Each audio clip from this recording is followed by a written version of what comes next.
जाता। अब यहां मैंने किन का प्रयोग किया है, यहां मैंने नहीं का प्रयोग करके वाक्य बनाए हैं। ठीक है, किसमें, भाववाच्य में, कि सोहन से दौड़ा नहीं जाता। अब आप देखोगे सोहन क्या है, इधर करता है, ठीक है, दौड़ना क्या है, क्रिया है, तो इसके अंदर क्या नहीं है, कर्म नहीं है। ठीक है, क्या नहीं है, कर्म नहीं है। और मैं आपको यहां बता दूं कि जो अकर्मक वाक्य हैं वही भाववाच्य में परिवर्तित होंगे, जो सकर्मक वाक्य है वो भाववाच्य में परिवर्तित नहीं होगा।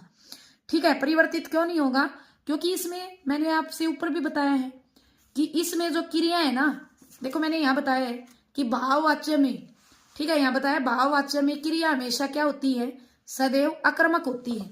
तो सकर्मक वाक्य के साथ तो कर्म होता है, और जिसके साथ कर्म होता है वो क्या, जिस क्रिया के साथ कर्म होता है तो वो वाक्य किसका हो जाता है, सकर्मक का हो जाता है वो वाक्य। तो सकर्मक को हम भाववाच्य में परिवर्तित नहीं कर सकते।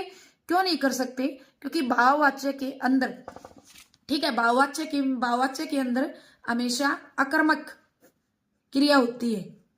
ठीक है, हमेशा क्या होती है, सदैव क्या होती है, अकर्मक क्रिया होती है।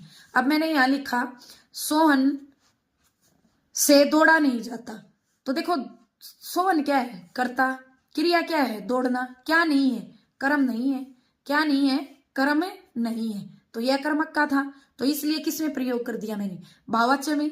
ठीक है, नहीं जा रहा था, अब रहा था, रही था होता तो किसमें हो जाता, स्त्रीलिंग में होता। रहा था का मतलब क्रिया किसमें है, पुल्लिंग में है, क्रिया किसमें है, पुल्लिंग में है, तो वाक्य किसका है, भाववाच्य का है। गीता से हंसा नहीं जाता, तो एक तो से विभक्ति का प्रयोग कर दिया। ठीक है, गीता क्या है, करता है, क्या है, करता है, लेकिन हंसा नहीं जाता। ठीक है, हंसना या जाता क्रिया किसमें है, पुल्लिंग में है, क्रिया किसमें है, पुल्लिंग में है। अब हंसा नहीं जाता, कारण नहीं है कि क्यों नहीं हंसा जाता, कर्म नहीं है इसके अंदर, इसके अंदर भी क्या नहीं है, कर्म नहीं है, कर्म नहीं है, इसीलिए ये क्या है, इसीलिए ये दोनों वाक्य क्या हैं, भाववाच्य है। ठीक है, कर्म नहीं है इसलिए ये दोनों क्या है, भाववाच्य है।